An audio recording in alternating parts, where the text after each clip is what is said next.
Hi hello നമ്മുടെ പുതിയ വീഡിയോയിലേക്ക് എല്ലാവർക്കും സ്വാഗതം. ഇന്ന് നമ്മളൊരു സ്റ്റീം കേക്കിൻ്റെ റെസിപ്പിയാണ് നോക്കുന്നത് കേട്ടോ. അപ്പോൾ അതിന് വേണ്ടി ആട്ടയും വേണ്ട മൈദയും വേണ്ട, റവ വെച്ചിട്ടാണ് നമ്മൾ ഈ കേക്ക് ഉണ്ടാക്കിയെടുക്കുന്നത് കേട്ടോ. അപ്പോൾ അതിന് വേണ്ടി മിക്സിയുടെ ഒരു ജാർ എടുത്തിട്ട് അതിലോട്ട് ഒരു 1.5 കപ്പ് റവ ചേർത്ത് കൊടുത്തിട്ടുണ്ട്. അത് വറുത്തതോ വറുക്കാത്തതോ ഏത് വേണമെങ്കിലും എടുക്കാം. അതിലോട്ട് ഒരു മുട്ടയും കൂടെ പൊട്ടിച്ചൊഴിച്ച് വെച്ചിട്ടുണ്ട് കേട്ടോ. ഇനി 2 അച്ച് ശർക്കര ഒരു 1/4 കപ്പ് വെള്ളത്തിലൊന്ന് മെൽറ്റ് ചെയ്തെടുത്തതാണ്. അതും കൂടെ ചേർത്തിട്ട് നന്നായിട്ടൊന്ന് അരച്ചെടുക്കുക. കുറച്ച് തരികളൊക്കെ ഉണ്ടാവും, അത് കുഴപ്പമില്ല. എന്നിട്ട് നമ്മളിതൊരു ബൗളിലോട്ട് മാറ്റി കൊടുക്കുക കേട്ടോ. ഈ ബാറ്റർ നമ്മൾ ഫെർമെൻറ്റ് ചെയ്ത് വെക്കേണ്ട ആവശ്യമൊന്നുമില്ല. അരച്ചെടുത്ത ഉടനെ തന്നെ നമുക്ക് ഉണ്ടാക്കാം. ഇൻസ്റ്റൻ്റ് ആയിട്ടുള്ള ഒരു റെസിപ്പിയാണ്. അതിനുശേഷം നമ്മളൊരു ചെറിയ ബൗളിലോട്ട് 1/4 ടീസ്പൂൺ ബേക്കിംഗ് സോഡ ചേർത്തിട്ടുണ്ട്. ഇനി അതിലോട്ട് തന്നെ 1 ടേബിൾ സ്പൂണോളം വിനെഗറും കൂടെ ചേർത്ത് നന്നായിട്ടൊന്ന് മിക്സ് ചെയ്തെടുത്തതിന് ശേഷം നമുക്ക് ഈ ബാറ്ററിലോട്ട് ഒഴിച്ച് കൊടുക്കാം കേട്ടോ. അപ്പം ബാറ്റർ ഒന്ന് പൊങ്ങി വരാൻ വേണ്ടിയിട്ടാണ് ഇങ്ങനെ ചെയ്യുന്നത്. നമ്മൾ ഫെർമെൻറ്റ് ചെയ്യാനൊന്നും വെക്കുന്നില്ലല്ലോ. ഇനി ഇതിന് പകരമായിട്ട് നമുക്ക് ബേക്കിംഗ് പൗഡർ വേണമെങ്കിലും ചേർത്ത് കൊടുക്കാം. ഏതാണെങ്കിലും ചേർത്ത് കൊടുത്താൽ മതി നമ്മുടെ കയ്യിലുള്ളത്.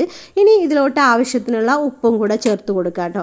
ഇനി ഇത് അരയ്ക്കുന്ന സമയത്ത് തന്നെ വേണമെങ്കിൽ നമുക്കിതിലോട്ടൊരു പട്ടയും ഏലക്കയും കൂടെ ചേർത്തിട്ട് അരച്ചെടുക്കാം. ഞാനത് വിട്ടുപോയതാണ്. അപ്പോൾ അതുകൊണ്ട് തന്നെ ഒരു മിക്സിയുടെ ജാർ എടുത്തിട്ട് അതിലോട്ട് 1 ടേബിൾ സ്പൂൺ പഞ്ചസാര ചേർത്തിട്ട് അതിലോട്ട് ഒരു ഏലക്കയും ഒരു ചെറിയ കഷ്ണം പട്ടയും കൂടെ നന്നായിട്ടൊന്ന് പൊടിച്ചെടുത്ത് ഈ ഒരു മിക്സിലോട്ട് ചേർക്കുന്നുണ്ട് കേട്ടോ.